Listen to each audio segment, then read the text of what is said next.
আসসালামু আলাইকুম রহমতুল্লাহ বারাকাতুহু। প্রিয় বন্ধুরা, কেমন আছেন সবাই? আশা করছি আপনারা সবাই ভালো আছেন, আমিও ভালো আছি। আজকের এই চ্যানেলের ৬০ নম্বর পর্বে আমি আপনাদের সবাইকে স্বাগত জানাচ্ছি।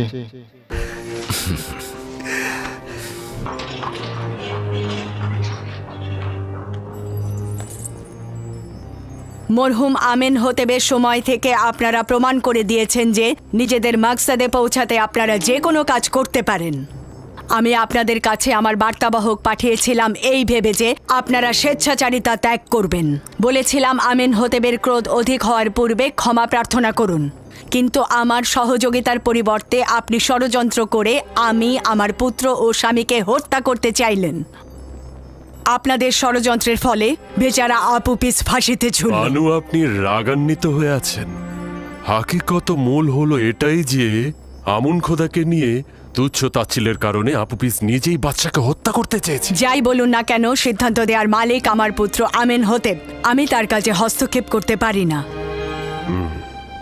এখন আমার সমস্যা ভিন্ন জায়গায়। একজন ভিনদেশী যে আমুন খোদায় বিশ্বাসী নয়, সে কিনা মিশরের মতো প্রাচীন দেশের কৃষিমন্ত্রী হবে। আপনি কি বুঝতে পারছেন? ইউজারসিফ যদি মিশরের সমস্ত ধন সম্পদ গম কেনার কাজে ব্যয় করে, তাহলে মিশরের ভবিষ্যৎ কোথায় গিয়ে দাঁড়াবে? গমে স্বয়ংসম্পূর্ণ রাষ্ট্র হবে, অন্যদিকে সামরিক শক্তি ভেঙে পড়বে, আর এই সুযোগে আমাদের বহিঃশত্রুরা আমাদের উপর যে কোনো সময় আক্রমণে লিপ্ত হবে।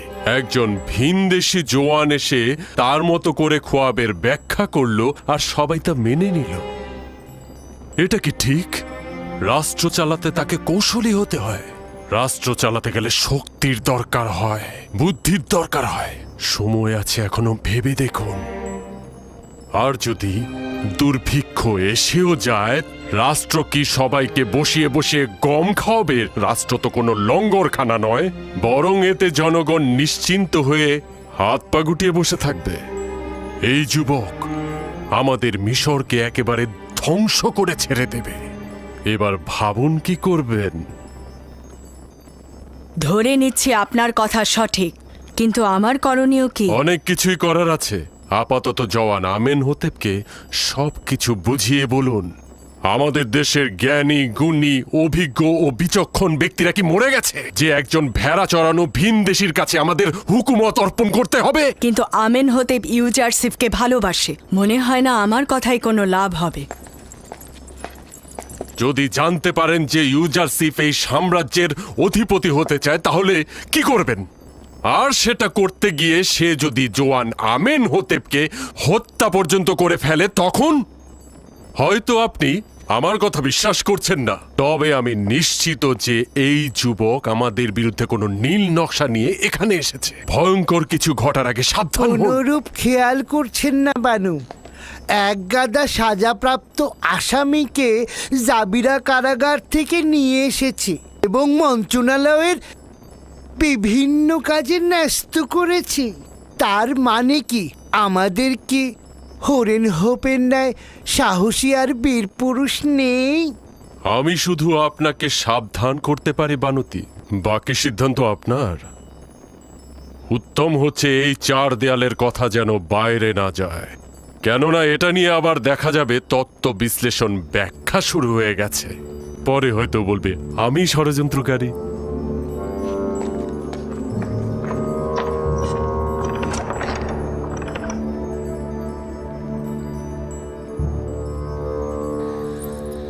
জানি না কে ইবাদতকারী আর কে শয়তান। যাই আমার পুত্রের সঙ্গে কথা বলে দেখি। যাই হোক না কেন, একজন ভিনদেশীকে মিশরের উচ্চ পদে আমি দেখতে চাই না।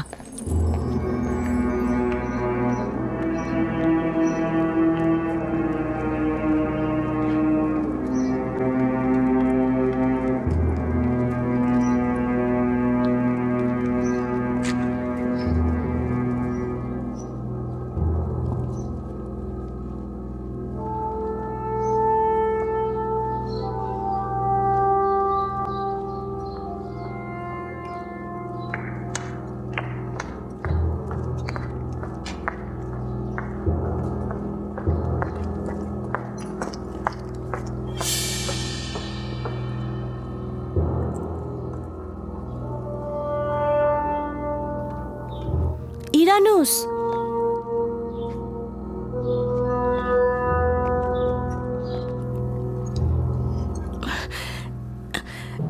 সাংঘাতিক খবর আছে।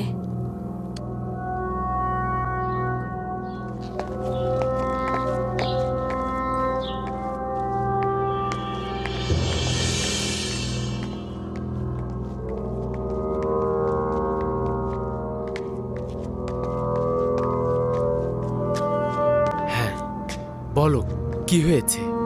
জনাব অজ্ঞামোহর বানতির সাথে দেখা করে গেছেন। তিনি বানতিকে বলেছেন ইউজারসিফ কোনো নীল নকশা কার্যকর করতে এখানে এসেছেন।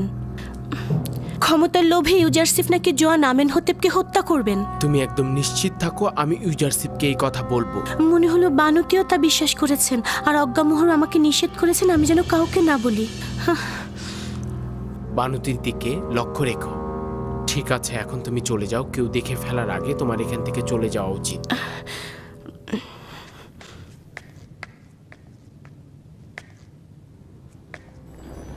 তোমার উচিত তাকে ক্ষমতাচ্যুত করা। কেন আম্মাজান? ইউজারসিফের গুনাহ ও অপরাধটা কি? আছে, এটি লজ্জার যে আমুন খোদার শহর তেবসে, যে শহরের প্রায় সবাই নিজের অস্তিত্ব দিয়ে আমুনকে ইবাদত করে, আর সেখানে কিনা আমুনের দুশ্মন ক্ষমতার স্বাদভোগ করবে। আমার মনে হয় না যে ইউজারসিফের ক্ষমতার লোভ রয়েছে। ইউজারসিফের ক্ষমতার আহরণ অথবা অপসারণ কোথাও কোনরূপ পার্থক্য করে না। তাকে এখন আমাদের প্রয়োজন। সে আমাদের বিপদ থেকে উদ্ধার করতে পারে। তাহলে সরাসরি বলো যে মিশরের সব মানুষ মারা গিয়েছে, আর আমরা একজন কাফেরকে মিশরের অর্থমন্ত্রীর পদ দিতে বাধ্য হয়েছি। কেন সেনাপতি হোরেন হোপকে কি এই কাজে লাগানো যায় না? একজন দাগী আসামি ইউজারসিফকে কোন বিবেচনায় মিশরের অর্থমন্ত্রীর দায়িত্ব পদে নিযুক্ত করলে?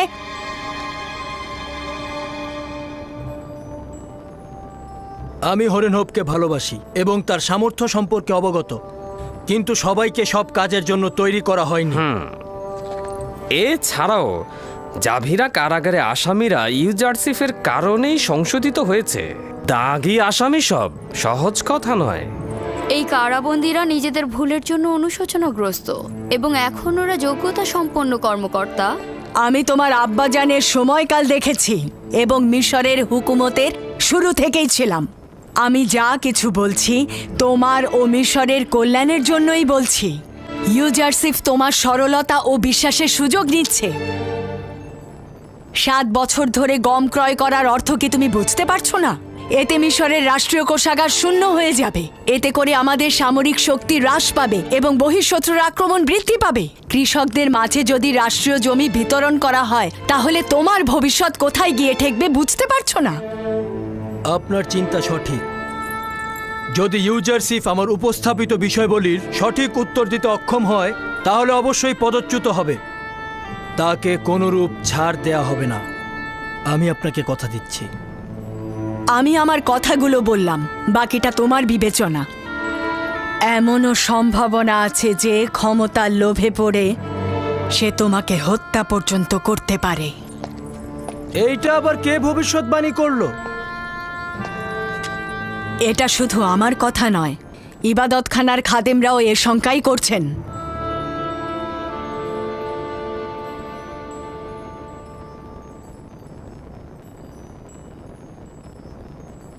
এদের আসলেই কোনো মান সম্মান বোধ নেই।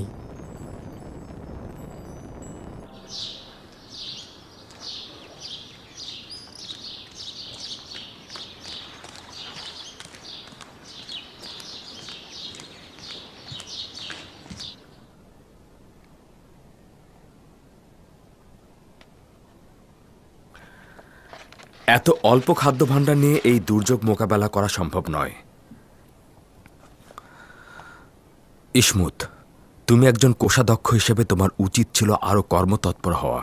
উত্তম পন্থা হলো সবসময় আয়কর বৃদ্ধি করা ও জনগণের কাছ থেকে অধিক রাজস্ব আদায় করা। না, এই পদ্ধতিতে অভাবী লোকদের আরও অভাবী করে তুলবে। যদি কেউ অগ্রিম আয়কর প্রদান করতে না পারে তাহলে কি হবে? ধারণা করছি ভরণ পোষণ ও খরচের জন্য আরও উত্তম পথ খোলা রয়েছে। দরুদ আলী জনাব ইউজারসিফ। খোদাবন্দের দরুদ তোমার উপরে। কি হয়েছে ইরানুস? খোদাবান্দের দরুদ তোমাদের উপরে। তোমার উপরেও ইরানুস। আলী জনাব, হরেনব গতকাল অজ্ঞামহরের ইবাদতখানায় গিয়েছিল। জানি না তাদের মধ্যে কি কথা হয়েছে। আমি হরেন হোপকে নিয়ে খুব বেশি চিন্তিত নই। সে কুদরতের প্রতি আকৃষ্ট হতে পারে, কিন্তু আমেন হতেবের বিশ্বাসের খেয়ানতকারী নয়। মনে হয় না এত সহজে নিজেকে বিক্রি করবে। আজ অজ্ঞামহর বানুতির দিদারে এসেছিল। নিশ্চয়ই তারা আপনার বিরুদ্ধে ষড়যন্ত্র করছে। তুমি নিজে তাদেরকে দেখেছো? না, বানুতির খাদেম আমাকে খবর দিয়েছে। আর অজ্ঞামহর চলে যাওয়ার পর বানুতি আমেন হতেবের কাছে গিয়েছে। সন্দেহ নেই যে অজ্ঞামোহর তার উদ্দেশ্য হাসিলের জন্যই গিয়েছে। সবকিছুই সম্ভব, তবে এই বিষয় নিয়ে চিন্তিত হবার মতো এমন কিছুই ঘটেনি। আমার আপু পিসের কথা মনে আছে? ওটা খাদেমদেরই ষড়যন্ত্র ছিল। জানি আমুনের ইবাদতখানার খাদেমগণ নিজেদের উদ্দেশ্য হাসিল করতে যে কোনো কাজ করতে তার দ্বিধা করবে না, কিন্তু আমার খোদা মহাপরাক্রমশালী এবং আমি নিজেকে তার উপর সোপর্দ করেছি। যেহেতু আমরা কাজ করছি, সেহেতু আমুনের ইবাদতখানার খাদেমগণ নিজেদের অস্তিত্ব বিপন্ন দেখতে পাচ্ছে। অবশ্যই নিজেদের অস্তিত্ব প্রতিষ্ঠায় সজাগ থাকবেন। তবে আমার বিন্দুমাত্র সন্দেহ নেই যে এই লড়াইয়ে আমি এবং আমার খোদাই বিজয়ী হবে। অলি জনাব, বাদশাহ চতুর্থ আমেন হতেব আপনাকে তলব করেছেন। ঠিক আছে, তুমি যাও, আমি এক্ষুনি আসছি। যদিও বানুতি আমাকে গালমন্দ ও মিথ্যাচার করেছে, কিন্তু তারপরও বলবো চিন্তার কারণ নেই। আজ নিরিফার কোপ্তার সাথে দেখা হয়েছিল, সে কিন্তু পুরনো শত্রুতা ভোলেনি। আলী জনাব ইউজারশিপ সম্পর্কে কিছু বলেছে? হ্যাঁ, সে বলেছে সে সুযোগের অপেক্ষায় রয়েছে। আমি তো জানি নিনিফার কোপ্তা বিপজ্জনক লোক, তারপরও বলছি এটা নিয়ে চিন্তার কোনো কারণ নেই। আসছি।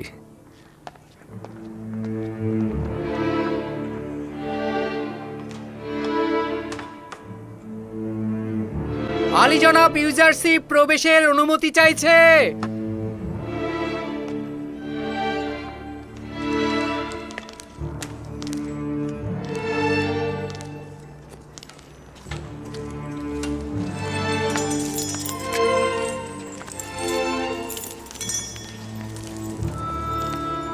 দরুদ মহামান্য বাদশাহ, দরুদ বানু। দরুদ হাকিম ইউজারশিফ। খোশ আমদেদ ইউজারশিফ, কাজে এতটাই মশগুল হয়েছ যে আমাকেই ভুলে গেছো। আমার আজিফা আঞ্জাম দিতে মাশগুল ছিলাম। দুধ বলল আপনি তলব করেছেন, খেদমতে হাজির হলাম। সর্বশেষ যে পদক্ষেপ নেওয়া হয়েছে সেগুলো সম্পর্কে জানতে চাচ্ছিলাম। সেগুলো এখনো পুরোপুরি কার্যকর হয়নি মহামান্য বাদশাহ।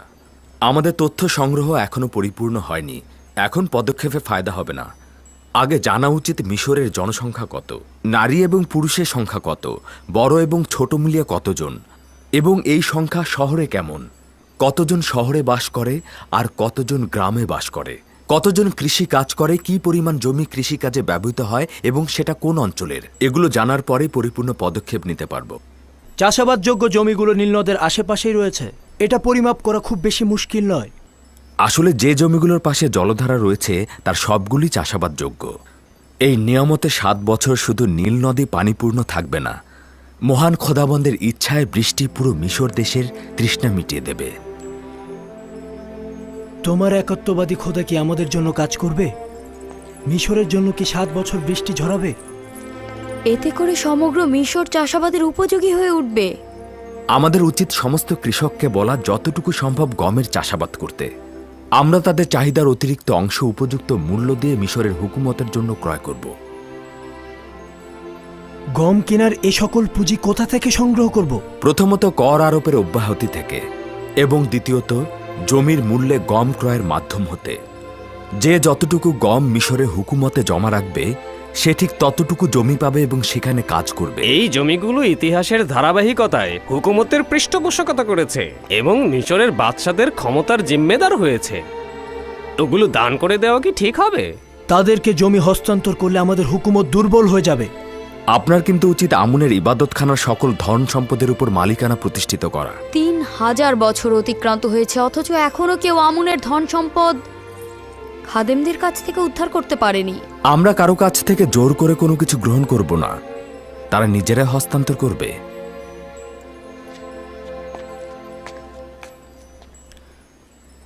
আমি এখনো আমার জবাব পেলাম না। জমিগুলো দান করার ফলে আমাদের হুকুমত দুর্বল হয়ে পড়বে না? এটা অত্যন্ত সহজ। আমরা কাউকে বিনামূল্যে গম দেব না, হোক সে খাদেম হোক সে ধনী লোক। বিনিময় হয় মুদ্রা নতুবা স্বর্ণালঙ্কার অথবা অন্য কোনো সম্পদ লিখে দেবে। এভাবে ক্রমান্বয়ে যা আমরা নিজেদের কৃষককে দান করব সেটা আবার আমাদের মালিকানাতে ফিরে আসবে। যদি ধনী ব্যক্তিরা ও খাদেমগণ নিজেদের গম গুদামজাত করে, তাহলে তো রাষ্ট্রীয় কোষাগারে গম জমা পড়বে না। আপনাদেরকে আশ্বস্ত করছি যে মিশরের হুকুমত ছাড়া কেউ গম গুদামজাতকরণের দুঃসাহস দেখাতে পারবে না। আচ্ছা, ভরণ পোষণ যোগানোর জন্য কি অন্য পন্থার দরকার নেই? কেন নেই? আছে। আপনি অনুমতি দিলে প্রথম ফুরসাতেই আমি জনগণের কাছ থেকে সাহায্য পেতে চাই। আপনি কি নিশ্চিত যে জনগণের কাছে সাহায্য চাইলে তারা সহযোগিতা করবে? আমি আশাবাদী ওরা আমাকে সাহায্য করবে। একটা খবর পেয়েছি, ইবাদতখানার সর্বশ্রেষ্ঠ খোয়াব ব্যাখ্যাকারীর মরাদেহ নীলনদ থেকে উদ্ধার হয়েছে। তার মানে ডুবে মারা গেছে? না, আমার ধারণা তাকে ডুবিয়ে মারা হয়েছে। তার মানে খাদেমগণ তাকে হত্যা করেছে? আলী জনাব, আমার ধারণা হচ্ছে যে ইউজারসিফের খোয়াবের ব্যাখ্যা অনুমোদন করার কারণেই খাদেমরা তাকে শাস্তি দিয়েছে। আমার তা মনে হয় না, তবে হত্যাকারী কে সেটা আমি অনুমান করতে পারছি। খাদেমরা নয়, তাকে হত্যা করতে লোক ভাড়া করা হয়েছে। তাদের স্বেচ্ছাচারিত পাপাচারের মাত্রা ছাড়িয়ে যাচ্ছে। তাদের ব্যাপারে একটু ভাবা উচিত।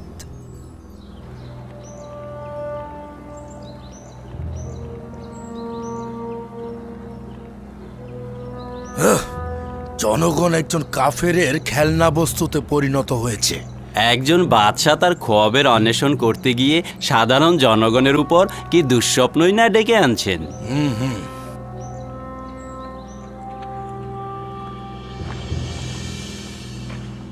দরুদ আপনার উপর ইউজারশিপ, দরুদ আপনার উপর ইউজারশিপ, দরুদ আপনার উপর, দরুদ আপনার উপর ইউজারশিপ।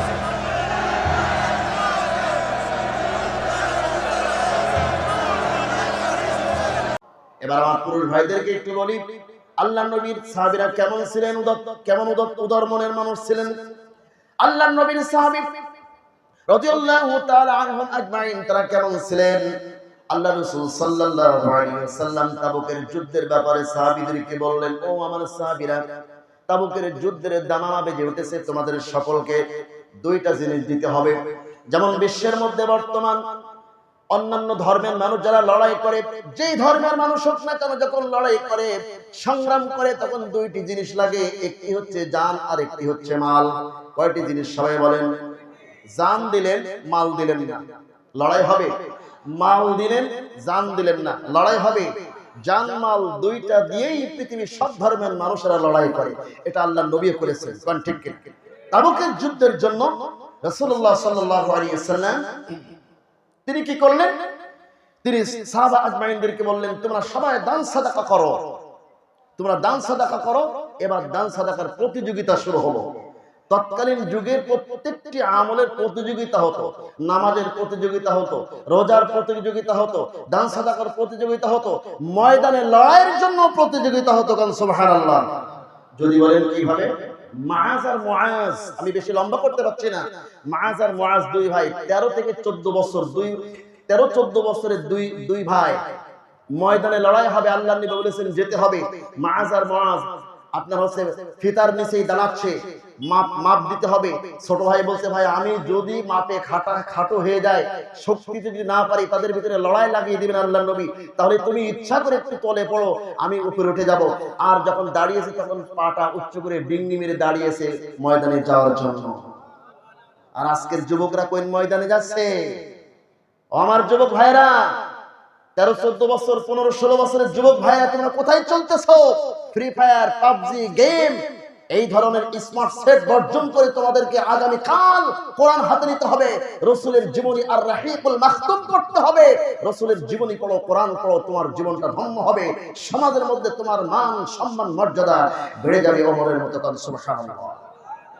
আল্লাহর নবী যখন বললেন তোমরা সকলেই সাদাকা করো, বলার সাথে সাথে সমস্ত সাহাবীরা দান সাদাকা শুরু করলেন। আমার ভাইয়েরা, হযরত ওমর দান করলেন, আলী দান করলেন, উসমান দান করলেন। সকলের দান সমস্ত দানগুলি আল্লাহর নবীর সম্মুখে সব স্তূপ হয়ে গেল। এমনি ভাবে মহিলারা সকলেই কি করলেন, কেউ বা নাকের ফুল, কেউ কানের দোল, কেউ বা গলার হার, হাতের আংটি, বিভিন্ন স্বর্ণ মুদ্রা দিয়ে আল্লাহর নবীর ইসলাম বিজয়ের জন্য সকলেই সহযোগিতা শুরু করলেন।